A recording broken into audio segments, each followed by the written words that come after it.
তো hello student, আজকে আবার এসে গেছি ক্লাস 10 ভূগোলের প্রথম চ্যাপ্টার বহির্জাত প্রক্রিয়া ও তাদের দ্বারা সৃষ্ট ভূমিরূপের ইম্পর্টেন্ট কোয়েশ্চেনগুলো নিয়ে।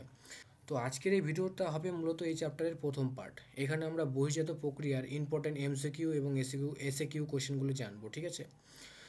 তো এগুলো ইম্পর্টেন্ট যে কোয়েশ্চেনগুলো এখানে দেওয়া রয়েছে, এগুলো করলে তোমরা একটা ভালো স্কোর করতে পারবে।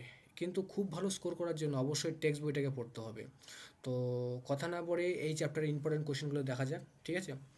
তো এমসিকিউর মধ্যে প্রথম কোয়েশ্চেন হলো, বহির্জাত প্রক্রিয়ার প্রধান শক্তির উৎস কোনটি? উত্তর হবে সূর্যের তাপ ও শক্তি। আবহবিকার বলতে কী বোঝো? উত্তর হবে শিলার ভাঙন ও বিচূর্ণন।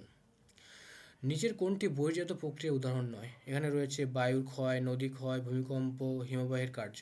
উত্তর হবে ভূমিকম্প, অপশন সি। 4 নম্বর প্রশ্ন, বদ্বীপ ও প্লাবনভূমি ইত্যাদি সৃষ্টি হয় কোন প্রক্রিয়ায়? এখানে অপশন রয়েছে আবহবিকার, আরোহণ, ক্ষয়ীভবন, পুঞ্জিত ক্ষয়। উত্তর হবে আরোহণ। এরপরের প্রশ্ন হচ্ছে, অবরোহণ কথার অর্থ কী? এর উত্তর হবে অপশন সি, ক্ষয়ীভবনের মাধ্যমে উঁচু জমি নিচু হয়ে যাওয়া। এরপরে 6 নম্বর প্রশ্ন হলো, অভিকর্ষজ টান যে প্রক্রিয়ার সঙ্গে যুক্ত? উত্তর হবে পুঞ্জিত ক্ষয়, অপশন বি। পৃথিবীর মোট মিষ্টি জলের কত শতাংশ নদীতে প্রবাহিত হয়? উত্তর হবে 0.03%। নদীর জলের প্রধান উৎস কী? উত্তর হবে বৃষ্টির জল। নিচের কোনটি বহির্জাত প্রক্রিয়ার অন্তর্গত নয়? অপশন রয়েছে নদীর ক্ষয়, বায়ুর কাজ, হিমবাহের কাজ, আগ্নেয়গিরি। উত্তর হবে অপশন ডি, আগ্নেয়গিরি। দুটি বহির্জাত শক্তির উদাহরণ দাও। এখানে রয়েছে আগ্নেয়গিরি ও ভূমিকম্প, নদী ও বায়ু, লাভা ও ম্যাগমা, ভূমিকম্প ও আগ্নেয়গিরি। উত্তর হবে অপশন বি, নদী ও বায়ু।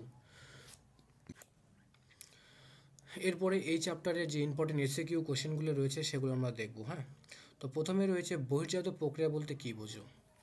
তো উত্তর এখানে দেওয়া রয়েছে যে পৃথিবীপৃষ্ঠের ওপর বাহ্যিক শক্তির প্রভাবে, বাহ্যিক শক্তি বলতে যেগুলো ভূপৃষ্ঠের বাইরে উৎপন্ন হয়, যেমন সূর্যের তাপ, বায়ু, নদী, হিমবাহ ইত্যাদি। তো পৃথিবীপৃষ্ঠের ওপরে বাহ্যিক শক্তির প্রভাবে যেসব প্রক্রিয়ার মাধ্যমে ভূপৃষ্ঠের পরিবর্তন ঘটে, অর্থাৎ পরিবর্তন ঘটে মানে কোনো উঁচু জমি কি নিচু হয়ে যায়, কোনো নিচু জমি উঁচু হয়ে যায়, কিংবা অন্যান্য যেসব পরিবর্তন ঘটে তাদের বাহ্যজাত প্রক্রিয়া বলে। হ্যাঁ, তোমরা এগুলো দেখে নিও। এরপরে অবক্ষয় কাকে বলে? ভূপৃষ্ঠের উচ্চভূমি বিভিন্ন প্রাকৃতিক শক্তির প্রভাবে ধীরে ধীরে ক্ষয়প্রাপ্ত হয়ে নিচু হয়ে যাওয়ার প্রক্রিয়াকে অবক্ষয় বলে। মানে উঁচু জমি নিচু হয়ে গেলে মানে মানে উঁচু জমি নিচু হয়ে যাওয়াকে অবক্ষয় বলে, ঠিক আছে? নদী, বায়ু ও হিমবাহ এই কাজে গুরুত্বপূর্ণ ভূমিকা পালন করে। এরপরে আবহবিকার কাকে বলে? আবহবিকার কাকে বলে এর উত্তর হলো, শিলার নিজ স্থানে প্রাকৃতিক শক্তির প্রভাবে ভেঙে ছোট ছোট টুকরোয় পরিণত হওয়ার প্রক্রিয়াকে আবহবিকার বলে। এগুলো মূলত তাপমাত্রার পরিবর্তন, জলবায়ু পরিবর্তন এগুলোর কারণে হয়, ঠিক আছে? এর এর পরের প্রশ্ন হচ্ছে, নগ্নিভবন বলতে কী বোঝো? উত্তর হবে আবহবিকার ও ক্ষয়কার্যের ফলে ভূপৃষ্ঠের ওপরের মাটি বা আবরণ সরে গিয়ে নিচের কঠিন শিলা উন্মুক্ত হয়ে পড়ার প্রক্রিয়াকে নগ্নিভবন বলে। অর্থাৎ আবহবিকার ও ক্ষয়কার্যের ফলে যখন ভূপৃষ্ঠের যে ওপরের মাটির স্তরটা রয়েছে বা আবরণটা রয়েছে সেটা সরে যায়, এবং যখন সরে যায় তখন নিচের যে কঠিন শিলাগুলো রয়েছে সেগুলো বাইরে বার হয়ে আসে। এগুলোকে এই প্রক্রিয়াটাকে নগ্নিভবন বলে, ঠিক আছে? এরপরে আমরা দেখব অবরোহণ ও আরোহণের মধ্যে পার্থক্য। তো অবরোহণে ক্ষয়কার্যের মাধ্যমে ভূপৃষ্ঠের উচ্চতা কমে যায়, আর আরোহণে সঞ্চয় কার্যের মাধ্যমে ভূপৃষ্ঠের উচ্চতা বৃদ্ধি পায়। অর্থাৎ অবরোহণে উচ্চতা কমে যায় এবং আরোহণে উচ্চতা বৃদ্ধি পায় ভূপৃষ্ঠের, ঠিক আছে? তারপর অবরোহণ হলো একটি ধ্বংসাত্মক প্রক্রিয়া। যেহেতু উচ্চতা কমে যায়, তার মানে কোনো কিছু ক্ষয়ের মাধ্যমে উচ্চতা কমতে পারে। আর আরোহণ হলো এটি গঠনমূলক প্রক্রিয়া। যেহেতু উচ্চতা বৃদ্ধি পায়, তার মানে কোনো কিছু সঞ্চিত হয়ে গঠন করেই এটা উচ্চতা বৃদ্ধি হতে পারে, ঠিক আছে? এরপরে অবরোহণ ক্ষেত্রে দেওয়া রয়েছে পাহাড় বা উঁচু ভূমি নিচু হয়ে যায়, ওই একই রকম, উচ্চতা কমে যায়। আর আরোহণের ক্ষেত্রে আরোহণের ক্ষেত্রে নিচু স্থানে পলি জমে জমে নতুন ভূমি সৃষ্টি হয় এবং উচ্চতা বৃদ্ধি পায়, এটুকাই।